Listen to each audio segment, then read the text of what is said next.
Conçu comme une alternative aux monnaies encadrées par des banques centrales et aux marchés traditionnels, les crypto-monnaies s'invitent désormais dans les stratégies d'entreprise et de réseaux bancaires, même si plusieurs institutions financières s'inquiètent du risque de bulle. La plus célèbre d'entre elles est le Bitcoin, dont le cours a franchi le seuil symbolique de 10 000 $ le mercredi 29 novembre. Un Bitcoin qui grimpe désormais à plus de 12 000 $, une ascension plus que fulgurante. Et pour en parler avec nous, Brian O'Hagan, bonjour. Bonjour Martin. Vous êtes le marketing manager, c'est-à-dire la personne en charge de tout ce qui concerne la communication chez la maison du Bitcoin. Ça se situe à Paris. Vous êtes donc un crypto-enthousiaste. Voilà comment est-ce que vous pouvez vous définir. Qu'est-ce que, justement, Brian, le Bitcoin ? On parle beaucoup de termes tels que les blocs, les chains, le blockchain. Expliquez-nous le fonctionnement du Bitcoin. Alors, le Bitcoin, c'est une monnaie numérique qui a plusieurs caractéristiques intéressantes. Donc, c'est d'abord une monnaie qui est basée sur une technologie qui est ce qu'on appelle de la cryptographie. Donc, c'est une technologie qui est très sécurisée. C'est un moyen de paiement très sécurisé, bien plus sécurisé que de payer à travers une carte bancaire ou de payer à travers un autre système tel que PayPal. Ça fonctionne à travers ce qu'on appelle de la cryptographie asymétrique, ce qui veut dire que lorsque vous faites une transaction, vous avez une clé privée qui active une clé publique. Donc ça, c'est une des premières caractéristiques du Bitcoin, c'est que c'est une monnaie qui est très sécurisée. La deuxième caractéristique, c'est qu'il y a une monnaie qui fait des transactions rapides. Par exemple, si je veux envoyer du Bitcoin du Canada au Rwanda, je peux faire ça en 10 minutes. Si je veux envoyer du Bitcoin de moi à vous, Martin, je peux également faire ça en 10 minutes. La troisième caractéristique, qui est un peu moins le cas aujourd'hui, c'était que c'était une transaction avec des faibles coûts de transaction. Donc c'est une monnaie qui a des faibles coûts de transaction. La caractéristique la plus importante et la plus intéressante, surtout, c'est que c'est une monnaie qui est décentralisée. Alors qu'est-ce que ça veut dire décentralisée ? Ça veut dire que c'est une monnaie qui n'appartient ni à une banque, ni à un État, ni à quelconque organisme de contrôle. Donc ça, c'est vraiment le principe fondateur et idéologique du Bitcoin, c'est que c'est une monnaie décentralisée. Cette monnaie, pour fonctionner, en fait, elle fonctionne sur un réseau. Ce réseau, c'est ce qu'on appelle la blockchain. C'est un réseau qui est en fait fonctionne à travers plusieurs ordinateurs un peu partout dans le monde, qui vérifie chaque transaction qui passe sur le réseau et qui valide ces transactions. Et les gens qui font cela, on appelle ça des mineurs. Et tout cela est donc inscrit sur un réseau, sur une base de données distribuée et partagée qui s'appelle la blockchain. Et en fait, la création de la blockchain, elle a été faite avec la création du Bitcoin. Le créateur du Bitcoin a également en fait créé la blockchain. Donc c'est deux concepts qui sont relativement indissociables. Et on a beaucoup parlé de blockchain, par exemple, il y a 2 ans, parce qu'on voulait vraiment oublier ce qu'était le Bitcoin. Le Bitcoin avait vraiment cette image de monnaie de la drogue, etc. Mais ce sont deux choses qui sont indissociables. Et maintenant, le Bitcoin revient à l'attention des médias parce que son cours est en train d'exploser. Et alors, comment acheter des bitcoins, voire même, une fois qu'ils sont achetés, les stocker ? Alors, pour stocker des bitcoins, il faut d'abord avoir un portefeuille de crypto-monnaies. Pour se faire un portefeuille de crypto-monnaies, pour en avoir un, c'est assez simple. On peut passer par différents services. On peut soit en avoir un à travers un téléphone mobile. Donc là, il faut passer par des applications. Sur Android, nous, on recommanderait Coinomi, ou sur iPhone, on recommanderait CoinWall. On peut également en acheter un portefeuille de crypto-monnaie en physique. Alors là, on parle de hardware wallet dans ces cas-là. Il y a une très belle boîte française qui fait ça, qui s'appelle Ledger. C'est ce que l'on recommande. Une fois qu'on a un portefeuille de crypto-monnaie, on initialise son portefeuille et on crée une adresse de réception de Bitcoin ou de crypto-monnaie en général. Ensuite, on peut en acheter soit à la maison du Bitcoin en physique, soit sur notre plateforme en ligne CoinHouse, soit sur d'autres plateformes en ligne, américaines, espagnoles, etc. C'est à vous de voir et c'est à vous de choisir la plateforme dans laquelle vous avez le plus confiance. Et alors aujourd'hui, je peux par exemple acheter une baguette de pain en Bitcoin ou même un produit en e-commerce sur Amazon ou Cdiscount ? C'est ça. Alors, sur Amazon, non. Sur Cdiscount, je ne crois pas non plus. Et la baguette de pain, je pense qu'il doit y avoir des boulangers en France qui acceptent le Bitcoin, mais je n'en connais pas personnellement. Des boulangers geeks, on va dire. Des boulangers geeks, effectivement. Alors, aujourd'hui, il y a à peu près plus de 100 000 commerçants qui acceptent le Bitcoin, que ce soit des commerçants en ligne ou des commerçants en physique. Ici, dans le quartier du Sentier où se trouve la maison du Bitcoin, on a pas mal de commerçants qui acceptent le Bitcoin autour de nous. On va dire qu'on les a un peu évangélisés. Et donc, on peut acheter, par exemple, des vêtements en Bitcoin, on peut acheter une bière en Bitcoin, on peut acheter un café en Bitcoin, on peut acheter à manger en Bitcoin. Donc voilà, il y a une adoption en tout cas de commerçants, de plus en plus de commerces acceptent le Bitcoin. Et vis-à-vis de cela, je vous recommanderais d'aller au Bitcoin Boulevard, c'est le passage du Grand Cerf à Paris. Donc c'est un très vieux passage avec des très vieilles boutiques qui font notamment, il y a notamment des antiquaires, ce genre de choses. Ils acceptent tous le Bitcoin. Et alors une fois mes bitcoins, alors j'allais dire en main, mais dans mon portefeuille électronique, puis-je tout de même vouloir les transférer, par exemple un demi-bitcoin, pouvoir le transférer en euros? Oui, alors une fois vos bitcoins en main, vous pouvez soit payer avec des bitcoins, soit vous pouvez effectivement les transférer en euros. Là, on parle d'une vente de bitcoin, parce qu'un bitcoin, c'est comme un actif en fait numérique. Et donc, vous repassez par une de ces plateformes par lesquelles vous êtes venu pour acheter vos bitcoins, et vous pouvez vendre vos bitcoins en euros. La plateforme va juste vous demander vos coordonnées bancaires, et puis la plateforme vous fera un virement bancaire sur votre compte. Voilà. Donc, un demi-bitcoin aujourd'hui, ça représenterait presque 5 500 euros. C'est ça, aujourd'hui. Il faut bien comprendre que le Bitcoin peut être divisé, notamment pour l'achat d'une simple baguette de pain. Tout à fait. Et le Bitcoin est fractionnable jusqu'à je crois, 10 millionièmes. Voilà. Ah oui. Donc ça peut aller effectivement très loin, surtout si le cours continue à augmenter comme cela. Néanmoins, il y a quand même une inquiétude chez la plupart des personnes. Le Bitcoin est émis en volume limité, et près de 80% de son volume aurait déjà été entre guillemets produit. C'est-à-dire, précisez-nous un petit peu cette pensée, Brian Hogan. Alors ça, c'est une caractéristique, et c'est la dernière caractéristique intéressante du Bitcoin que je n'ai pas encore citée. C'est effectivement que le Bitcoin se comporte un peu comme un métal précieux.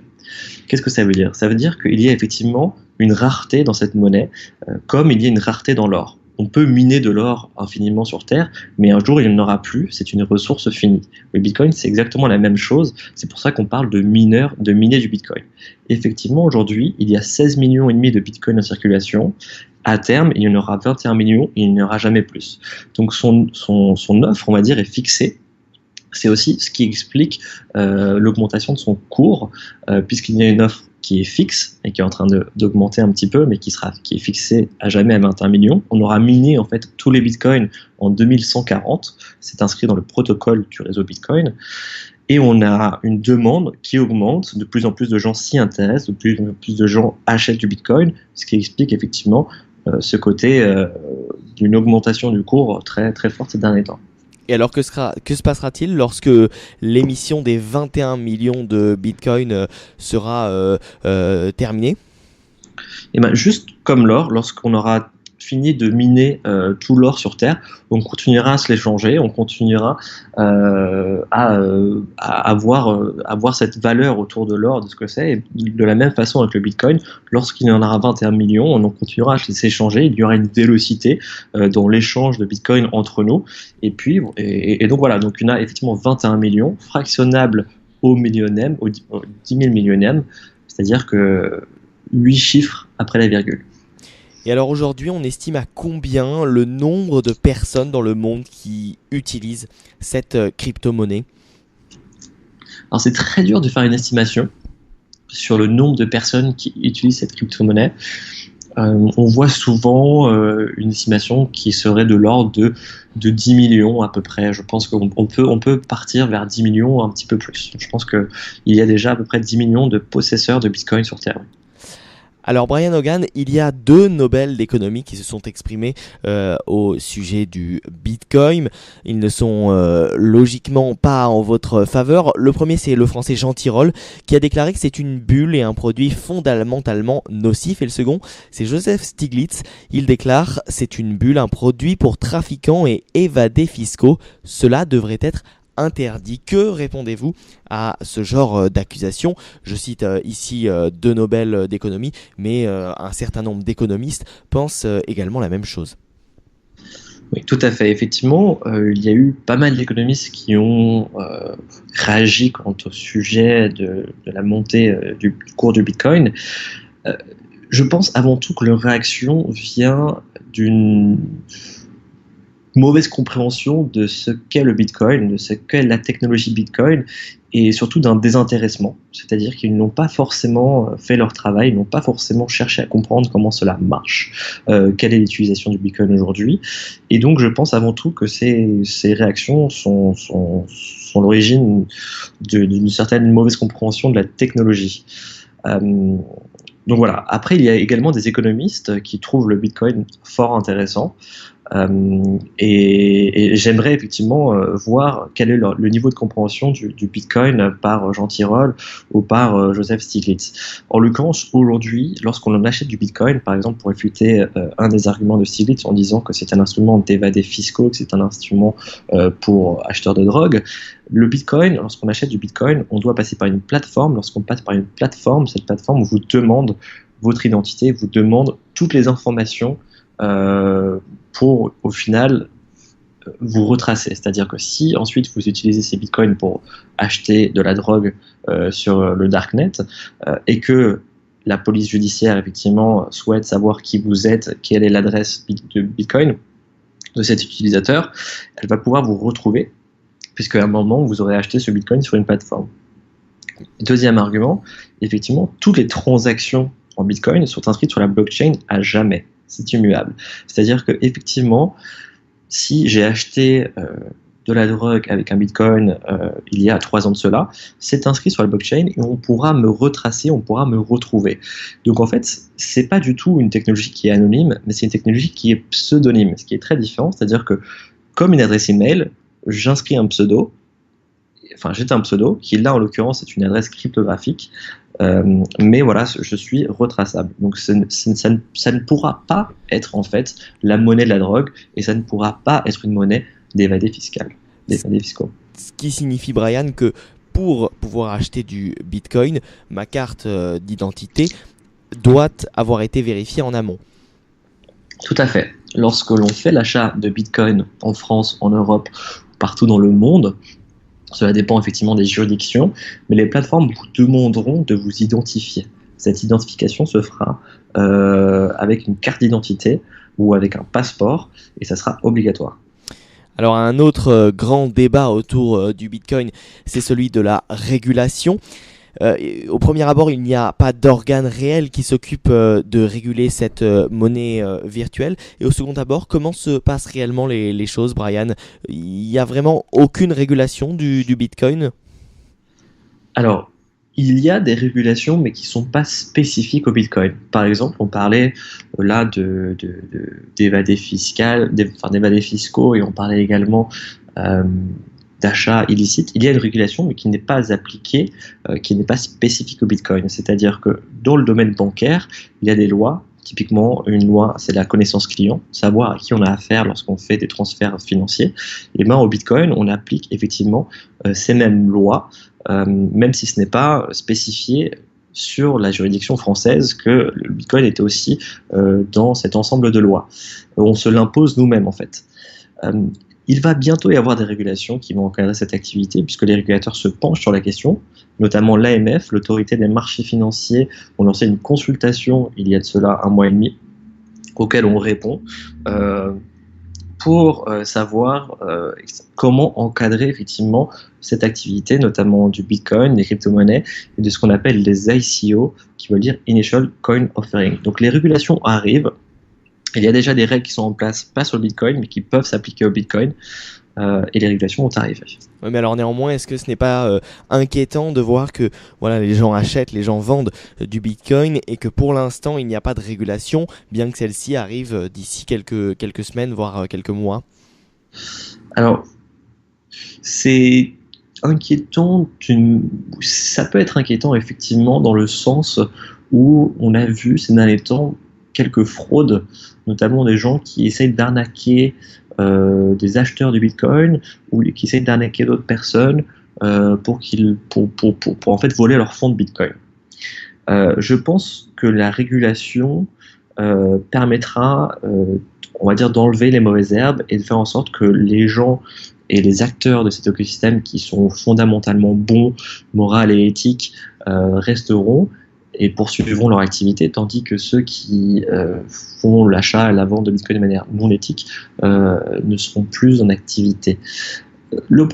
Comme je vous l'ai dit, en fait, nous sommes quand même encadrés. Ici, la maison de Bitcoin, nous sommes quand même encadrés. Nous sommes en contact avec les régulateurs et nous faisons très attention à faire en sorte que l'activité se poursuive dans un cadre légal et juridique. Donc ce n'est pas parce que nous ne sommes pas encadrés sur une loi particulière sur Bitcoin que nous ne sommes pas observés et que nous ne devons pas suivre des recommandations très claires. Alors le magazine The Economist, Brian, écrivait en 2011 du Bitcoin qu'elle était une bulle sur le point d'éclater. 2011, le prix du Bitcoin venait de monter à 33 $ pour redescendre ensuite à 2,75 $, puis remonter à des niveaux jamais vus. Il y a ainsi eu depuis une série d'articles sur le Bitcoin une bulle sur le point d'éclater, sans discontinuer depuis au moins 6 ans et voire même un tout petit peu plus depuis 2009, sa création. Le Bitcoin est-il une bulle, Brian, et cette bulle est-elle justement sur le point d'éclater? Peut-on parler d'un futur crack pour la monnaie du Bitcoin? Alors, comme vous l'avez dit, Martin, The Economist prédisait déjà une bulle du Bitcoin en 2011 alors que son cours était à 33 $. Il y a effectivement une bulle du Bitcoin où on parle d'un crash du Bitcoin en 2013 lorsque son cours a diminué de 1200 $ jusqu'à peu près un minimum de 200 $. Il se peut que l'on soit dans une bulle aujourd'hui, je n'en sais rien, et je pense que personne ne le sait vraiment, et que je pense que c'est important de le dire et de faire face à cette ignorance. Il y a effectivement eu une montée du cours très forte sur l'année 2017, et je pense qu'effectivement peut-être que 80% de la valeur du Bitcoin aujourd'hui, et donc de son cours d'aujourd'hui, est expliquée par la spéculation. La spéculation autour de deux choses, la spéculation liée à un actif financier et également la spéculation quant à l'utilisation du Bitcoin et des promesses du Bitcoin pour le futur. Je pense que 20% aujourd'hui de la valeur du Bitcoin sont expliqués par son utilité, par ses cas d'usage en tant que monnaie d'échange par exemple entre différents pays. Typiquement, si j'ai de l'argent au Canada et que je vais envoyer cet argent vers ma famille au Rwanda, il faut que je passe par le système bancaire où ma banque me prendra des frais au Canada. Ensuite, ils vont faire un transfert du dollar canadien au dollar américain, du dollar américain à la monnaie rwandaise, alors que si je passe par le Bitcoin, je peux envoyer ce même argent en 10 minutes sans passer par tous ces frais. Donc il y a vraiment des cas d'usage qui sont intéressants, qui peuvent expliquer cette valeur. Donc je pense que on ne sait pas si on est dans une bulle, peut-être que nous sommes dans une bulle. Si c'est le cas, ça en tout cas amènera de l'information sur ce qu'est le Bitcoin, ça aura amené un peu d'argent dans l'innovation et dans la recherche consacrée aux crypto-monnaies et consacrée à la blockchain, et donc qu'au final cette bulle aura eu un effet positif sur le long terme. Et alors aujourd'hui, vous conseillez aux auditeurs d'acheter, de continuer à faire spéculer cette monnaie ou il est trop tard?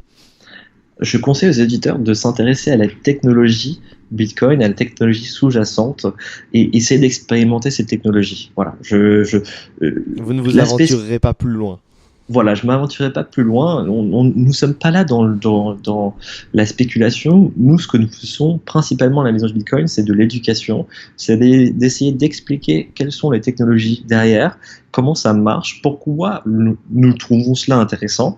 Et si vous voulez en acheter, eh ben, on vous permet d'en acheter.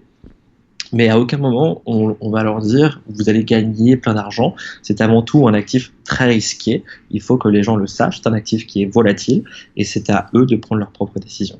Oui, alors justement, au-delà du Bitcoin, il existe également d'autres crypto-monnaies plus ou moins connues et plus ou moins hautes en matière de finances. Quelles sont-elles, ces autres crypto-monnaies, les principales, hein, les plus connues?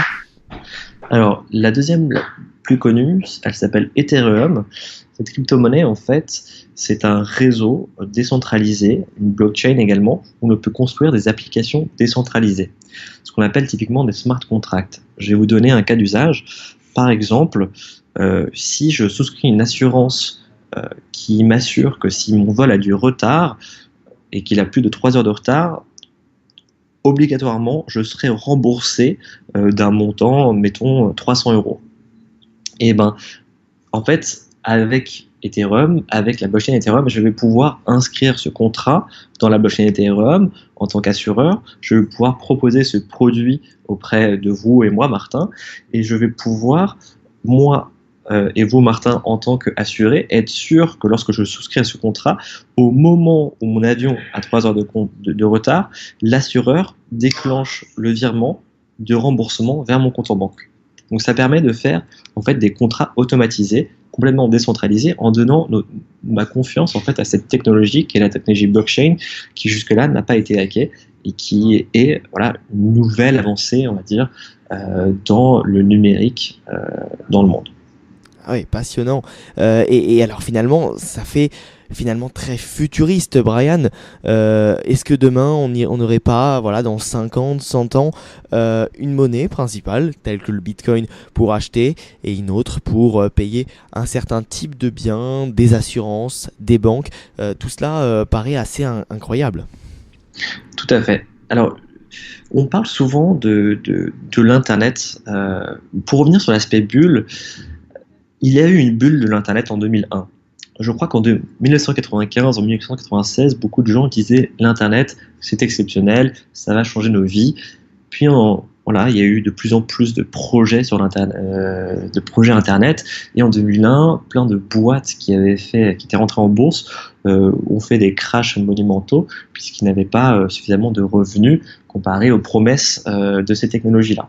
En 2002, beaucoup de gens disaient l'Internet, c'est intéressant, mais ce n'était pas aussi intéressant qu'on ne le pensait. Et maintenant, on voit qu'Internet est partout. Une des choses qui était très intéressante dans l'Internet, qui l'est toujours, c'est l'email. L'email, c'est au final une technologie décentralisée. On peut s'envoyer un email de vous à moi, Martin, et on ne passe pas par un organisme de contrôle. Je pense que le Bitcoin et les crypto-monnaies, c'est un peu la même chose, mais au niveau de l'argent. On est en train de décentraliser l'argent et on est en train de décentraliser les transactions. Et donc, effectivement, je pense que peut-être que dans un futur, on aurait effectivement une sorte d'or numérique, ce qui pourrait être le Bitcoin. On aurait peut-être une crypto-monnaie qui nous permettra de faire nos transactions de la vie de tous les jours. Et on aura effectivement cette possibilité de décentraliser l'argent et les transactions qui me semble quelque chose de très important. Ah ouais, ce qui signifie c'est qu'en fait avec ces crypto-monnaies et plus particulièrement le Bitcoin, on est vraiment en train de décentraliser cette monnaie et de déplacer un pôle vers un autre comme cela effectivement a déjà été fait. Tout à fait. Et alors pour terminer cet entretien, Brian, parlez-nous un petit peu de la maison du Bitcoin dont vous êtes en charge de la communication. La maison du Bitcoin qui est donc située à Paris. Oui, alors la maison du Bitcoin, c'est le seul lieu en France dédié aux crypto-monnaies. On existe depuis 2014, on est situé à Paris, dans le quartier du Sentier. Et ce que l'on fait ici, c'est d'abord de l'éducation sur ces technologies. On propose des formations gratuites tous les jeudis midi. On propose des formations également payantes. On propose effectivement de l'accompagnement dans vos investissements. Quand je parle d'accompagnement, là, je parle effectivement d'accompagnement avant tout technique et technologique, d'explication de cette technologie. On a effectivement un bureau de change ici où les gens peuvent venir acheter, vendre leur Bitcoin, leur Ethereum et plus de 250 crypto-monnaies. On a également un site web qui s'appelle CoinHouse, qui est effectivement notre représentation en ligne de notre activité de la maison du Bitcoin, où les gens peuvent également acheter, s'ils ne sont pas à Paris, s'ils sont par exemple à Marseille, du Bitcoin ou de l'Ethereum. Eh bien voilà, que de futur donc à la maison du Bitcoin. Et la maison du Bitcoin, c'est aujourd'hui combien d'employés dans vos bureaux? Alors, on est une petite structure, on est 13 employés aujourd'hui et on est amené à grandir, on recrute activement. Donc n'hésitez pas à aller sur le site lamaisondubitcoin.fr, d'aller sur l'onglet Jobs et de venir postuler ici si cela vous intéresse. Brian Hogan, marketing manager, crypto-enthousiaste à la maison du Bitcoin. Merci d'avoir accepté l'invitation de C'est l'Info et d'être venu nous parler de l'une de vos passions, donc celle des crypto-monnaies et du Bitcoin. Merci à vous Martin et bonne continuation avec C'est l'Info.